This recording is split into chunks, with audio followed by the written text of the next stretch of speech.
السلام عليكم ورحمة الله وبركاته. الحمد لله رب العالمين حمدا كثيرا طيبا مباركا فيه كما يحب ربنا ويرضى، والصلاة والسلام على نبينا وقدوتنا محمد وعلى آله وأصحابه وسلم تسليما كثيرا. أما بعد، ከተማሪዎች ለሚመጡ ጥያቄዎች መልስ የምንሰጥበት ፕሮግራም። ከዛሬ ጥያቄዎች የመጀመሪያው ሽንት ቤት ውስጥ ቆሞ ውዱእ ማድረግ ይቻላል ወይ የሚል ጥያቄ ነው። ውዱእ ያደረጉ ውሃ ተረጭተው ሰውነት ልብስ እንደማይነጀስ እርግጠኛ ከተኮነ መጸዳጃ ቤት ላይ ውዱእ ማድረግ ችግር የለም። ፉቃሃዎች መሃል ኺላፍ ያለበት መጸዳጃ ቤት ላይ ሆኖ ውዱእ ያደረጉ ቢስሚላህ ማለት ይቻላል አይቻልም የሚል ኺላፍ ነው ያለው። የተወሰኑ ዑለሞች ውዱእ ሲደረግ ቢስሚላህ ማለት የጠበቀ ሱና ነው፣ አንዳንዶች ዘንድ ዋጅብም ነው። ሽንት ቤት ላይ ሆኖ ቢስሚላህ ማለት የተጠላ ከሆነ ውዱእ ሲደረግ ቢስሚላህ ማለት ዋጅብ ከሆነ ለዋጅቡ የተጠላው ይደረጋል የሚል አቋም ያላቸውም ዑለሞች አሉ። በዘመናችን ያለው የተወሰኑ ፉቃሃዎች በዘመናችን የሚታወቁ ዘመናዊ መጸዳጃ ቤቶች ሰዎች ከተጸዳዱ ከሸኑ በኋላ ውሃ ሲለቀቅ ቆሻሻው ስለሚሄድ የሽንት ቤቱ ሁክም አይኖረውም። ቢስሚላህ ማለቱ የሚጠላውና የሚከለከለው እየተጸዳዱ የሸኑ ባለበት ወቅት ላይ ነው ብላ። ሆኖም ውዱእ ማድረጉ ብቻ ምንም ችግር የለው። ቢስሚላህ ማለቱ ሱና ነው ዋጅብ ኺላፍ አለበት። አንዳንድ ዑለሞች በልብ ቢስሚላህ ይባላል ያሉበት ሁኔታ አለ። ገና ወደ መጸዳጃ ቤት ሲገቡም ነይቶ ቢስሚላህ ብለው ሁለቱንም አስበውበት ቢስሚላህ ብለው ከገቡ የውዱእን በስመላ ሊተካ ይችላል። በመሆኑም ሽንት ቤት ውስጥ አስፈላጊ ሆኖ ከተገኘ ውዱእ ማድረግ ይቻላል። ከውዱእ በኋላ የሚባለውን ዝክር ከሽንት ቤት ሲወጡ ማድረጉ ይቻላል። ሌላኛው ጥያቄ የሱብሒ ሱና ሶላትን በወቅቱ ማለትም ፈርዱ ሳይሰግድ አንድ ሰው እየሰገደ መካከለኛ በሚባል ሁኔታ ስጁዱን ቢያረዝመው ችግር አለው ወይ? ምክንያቱም ማድረጉ አይቻልም የሚሉ ሰዎች ስላሉ ነው። ማስረጃም ቢያስቀምጡልኝ የሚል ነው። የፈጅር ቀብልያን በተመለከተ ከነብዩ ሰለላሁ ዐለይሂ ወሰለም የተገኙ ሱናዎች አሉ። አንደኛው ከፋቲሓ በኋላ የፊተኛው ረክዓ ላይ ቁል ያ አዩሀል ካፊሩን፣ ሁለተኛው ላይ ቁል ሁወ አላሁ አሐድ ይቀራል። ሁለተኛው ከሱብሒ ቀብልያ ጋር ተያያዡ ሱና ማሳደሩን ነብዩ ዐለይሂ ሰላቱ ወሰላም የሱብሒ ቀብልያን አሳድረው ይሰግዱ እንደነበረ ባለቤቶቻቸው ተናግረዋል።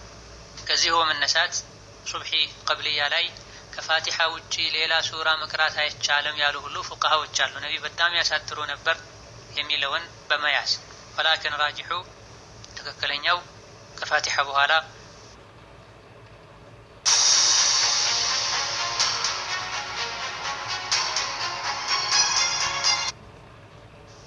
በኋላ ቀደም ሲል የተጠቀሱ ሱራዎችንም ሌላ አንዳንድ አንቀጾችም አንዳንድ እየተቀየሩ ይቀሯል።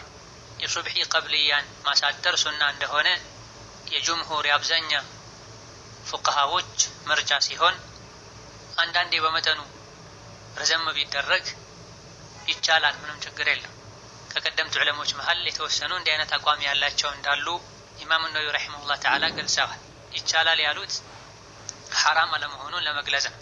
ሱና መሆኑን ያምናሉ እነሱም ቢሆን አጠር ማድረጉ። ስለዚህ አንዳንድ ሰዎች ማሳጠር አይቻልም ብለዋል። ሱና አይደለም ማለት ተፈልጎበት ከሆነ ያስኬዳል፣ ይቻላል፣ ምንም ችግር የለው። በመሰረቱ ሶላቱ የተደነገገ የተፈቀደ ነው። ነብዩ ሰለላሁ ዐለይሂ ወሰለም ቡኻሪ በዘገቡት ሐዲስ አንዳቸው ለብቻው ሲሰግድ የፈለገውን ያክል ያስረዝም ብለዋል። አስሉ ይቻላል። እዚህ ጋር ግን ነብዩ ሰለላሁ ዐለይሂ ወሰለም የፈጅርን ቀብልያ ቀለል አድርገው አሳጥረው ስለሰገዱ ቀለል አድርጎ መስገዱ የተሻለ ነው። ሌላኛው ጥያቄ የዊትር ሶላት ያለፈው ሰው ቀን ላይ አንድ ረክዓም ይሁን ሁለት ረክዓ ቀዷ ማውጣት ይችላል ወይ የሚል ጥያቄ ነው።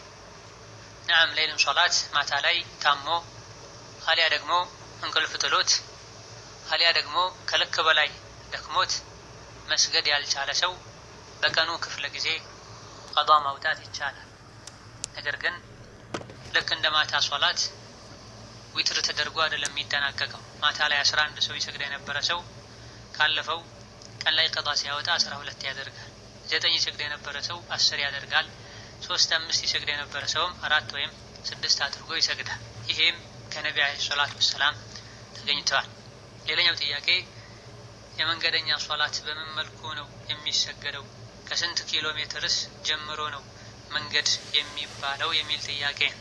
አብዛኞቹ ፉቃሃዎች ዘንድ አንድ ሰው መንገደኛ የሚባለው 80 ኪሎ ሜትር እና ከዛ በላይ ከሄደ ነው። ከዛ በታች ከሄደ ሙሳፊር ወይም መንገደኛ አይባልም። ሌሎች ዑለሞች ከዛ በታችም ከተሄደ መንገድ እስከተባለ ድረስ ዝግጅት እስካስፈለገው ድረስ ሶላት ማሳጠር፣ ጀምዕ ማድረግ፣ ለመንገደኛ የሚፈቀዱ ነገሮችን መጠቀም ማድረግ ይቻላል የሚል አቋም አላቸው። ብዙዎቹ የመረጡትና ለጥንቃቄም የሚሻለው ከ80 ኪሎ ሜትር በታች ከሄዱ አለማሳጠሩን፣ ከዛም በታች ቢሆን መንገድ እስከተባለ ማሳጠር ይቻላል የሚሉ ዑለሞች ጠንካራ ደሊል ያላቸው ከመሆኑ ጋር ማለት ነው። መንገደኛ እንዴት ነው የሚሰግደው የሚለው ሁሉንም ሶላት በወቅቱ መስገዱ በላጭና የተሻለ ነው።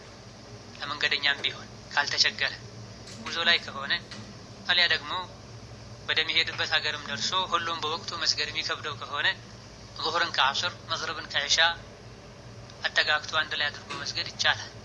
እንደዚሁ ደግሞ ባለ 4 ረክዓ ሶላቶችን 2 አድርጎ አሳጥሮ መስገድ ይቻላል።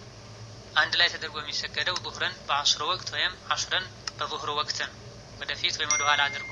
መግሪብን ወደ ዒሻ አዘግይቶ አሊያ ደግሞ ዒሻን ወደ መግሪብ አስቀድሞ መስገድ የሚቻለው። ሱብሒ ከየትኛውም ሶላት ጋር ተጠጋግቶ አይሰገድም። ከዛልክ መግሪብና ሱብሒ መንገደኛ ስለሆኑ ማሳጠር አይቻልም። ይሄም በሁሉም ዑለሞች ስምምነት ነው። ማሳጠሩን በተመለከተ ሱና ነው። መንገደኛ አሳጥሮ ነው መስገድ ያለበት፣ ዋጅብ ነው ሁሉ ያሉ ዑለሞች አሉ። ያኒ መንገደኛ የሆነ ሰው ሞልቶ ከሚሰግድ ዙህርና ዐስርን ዒሻን 2 አድርጎ አሳጥሮ ቢሰግድ የተሻለ ይሆነ። የነቢ ሱና ይሄ ነው። የአቡበክር፣ የዑመር፣ የዑስማንም ሱና ይሄ ነው።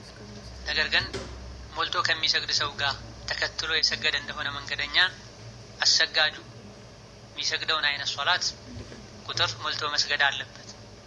መንገደኛ ለብቻው ከሰገደ አሊያ ኢማም ሆኖ ካሰገደ ባለ 4 ረክዓዎችን 2 አድርጎ አሳጥሮ መስገዱ ይመረጥለታል፣ ሱና ይሆንለታል።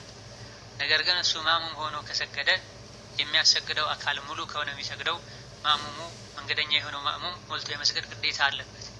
መስቡቅ ሆኖ ከኋላ ገብቶ እንኳ ቢሆን 2 ረክዓ ኢማሙ ከሰገደ በኋላ እሱ ከኋላ ተከትሎ 2 ረክዓ ቢሰግድ ማሰላመት አይችልም፣ ተነስቶ መምላት አለበት።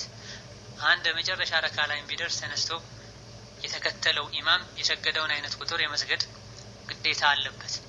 ጀምዕ አድርጎ መስገዱን በተመለከተ አስፈላጊ ከሆነ ነው ሱና የሚሆነው እንጂ በጥቅሉ ጀምዕ አድርጎ መስገዱ ሱና ነው አይባልም። ሲቸገሩ ጉዞ ላይ ሆነው በወቅቱ መስገድ ካልተቻለ አሊያ ደግሞ የሄዱበት ሀገር ላይ በተለያዩ ነገሮች ተጠምዶ በየወቅቱ መስገድ ማይቻል ከሆነ ጀምዕ ማድረጉ ሱና ይሆናል። ለሙሳፍር ጀምዕ ማድረግ የተፈቀደ ነው፣ ሱና የሚሆነው ከተቸገረ ነው። ካልተቸገረ በየወቅቱ መስገዱ የተሻለ ነው። ሌላኛው ጥያቄ የአእምሮ ጤነኛ ያልሆነች ሴት ምንም ራሷን መቆጣጠር አትችልም እና ማህፀን በማስገልበጥ የወር አበባ እንዳይመጣ ማድረግ እንዴት ይታያል የሚል ጥያቄ ነው። የወር አበባ ሙሉ በሙሉ መቅረቱ መውለድ እንዳይችሉ ያደርጋል። ሙሉ በሙሉ መውለድ እንዳይችሉ ዘር እንዲቋረጥ ማድረግ ደግሞ ዑለሞች ዘንድ እንደል ጀማሂር የተከለከለ ሐራም። የሚቻለውና የሚፈቀደው ይህ ካልተደረገ ህይወት ላይ ተጨባጭ የሆነ የማይቀር አደጋ ይመጣል ከተባለ ይህ ማድረግ የሚቻል የአእምሮ ህመም ታክሞ የሚድንበት ሁኔታ አለ።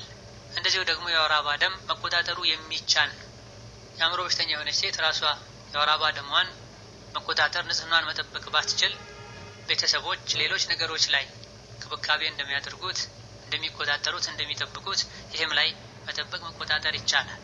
ለዚህ ማህፀን ማስገልበጡ ያለ መውለድ ችግርን የሚያስከትል ከሆነ ይህን ማድረጉ ይከለከላል። ሙሉ በሙሉ እንዳይወልዱ ማድረግ በዲናችን የተከለከለ ስለሆነ መቆጣጠሩ እጅግ በጣም የሚከብድ ከሆነና ማህፀን ማስገልበጡም ለተወሰነ ጊዜ ብቻ ሆኖ ከጊዜ በኋላ መውለድ ወደሚችሉበት ሁኔታ መቀየር የሚቻል ከሆነ ይህኔ ለሐጃ መሸቃውን ችግሩን ለማስወገድ ይቻላል እንላለን። ሌላኛው ጥያቄ አንዲት ሴት ልጅ ከባሏ ጋር ግንኙነት አድርጋ ጀናባ ሳታወርድ የቤት ውስጥ ስራዎቿን ማከናወን ትችላለች ወይ? መልሱን ከነደሊሉ ቢያብራሩልኝ የሚል። በላጩና የተሻለው ቶሎ ጀናባን ማውረድ ነው። ካልተቻለ የሶላት ወቅት እስካልገባና ያልፋል ተብሎ እስካልተሰጋ ድረስ ጀናባን ሳይታጠቡ ቢቆዩ ብዙ ችግር የለም። ነገር ግን ጀናባ ሆነው ሊበሉ ሊተኙ ከሆነ ውዱእ ማድረጉ በላጭና ሱና ነው። ነብዩ ሰለላሁ ዐለይሂ ወሰለም ጀናባ ላይ ሆነው ውዱእ አድርገው የተኙ እንደነበር የሚያሳይ ሐዲስ አለ። ጀናባ ላይ ሆኖ መቆየት እንደሚቻል ከሚያሳዩ ደሊሎች አንዱ ሶሒህ ላይ ያለው የአቡ ሁረይራ ሐዲስ ነው። ነብዩ ሰለላሁ ዐለይሂ ወሰለም የሆነ መንገድ ላይ አግኝተዋቸው አቡ ሁረይራ ሰላም ካሏቸው በኋላ ከነብዩ ርቀዋል።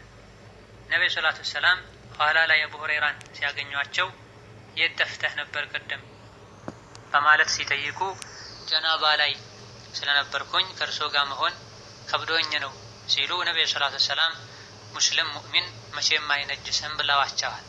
አቡ ሁረይራ ጀናባ ላይ ሆነው መቆየታቸው መንቀሳቀሳቸው ነብዩ ሰለላሁ ዐለይሂ ወሰለም ጀናባ ላይ ሆነህ እንዴት ትንቀሳቀሳለህ አለማለታቸው አስፈላጊ ሆኖ ከተገኘ ሳይታጠቡ መቆየቱ ችግር እንደሌለው ያሳያል። የተኛውንም ስራ ሲሰሩት ኢባዳ እስካልሆነ ድረስ ለምሳሌ ሶላት ከጀናባ ካልጠሩ መስራት አይቻልም አይባልም። ሴት ልጅ ጀናባ ላይ ሆነ ምግብ መስራት አትችልም፣ ቤት ማስተካከል አትችልም አይባልም።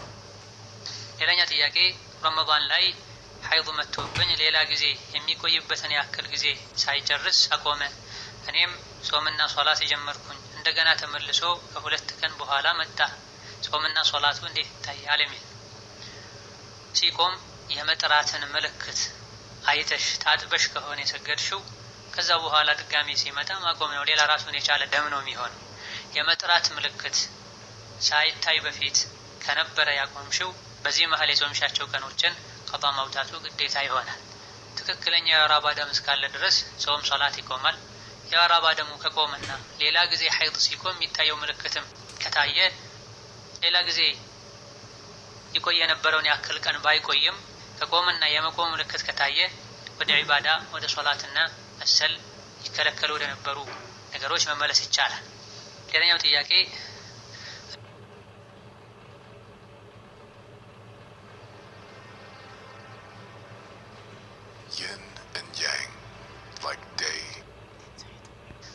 እናቴ ትጾማለች።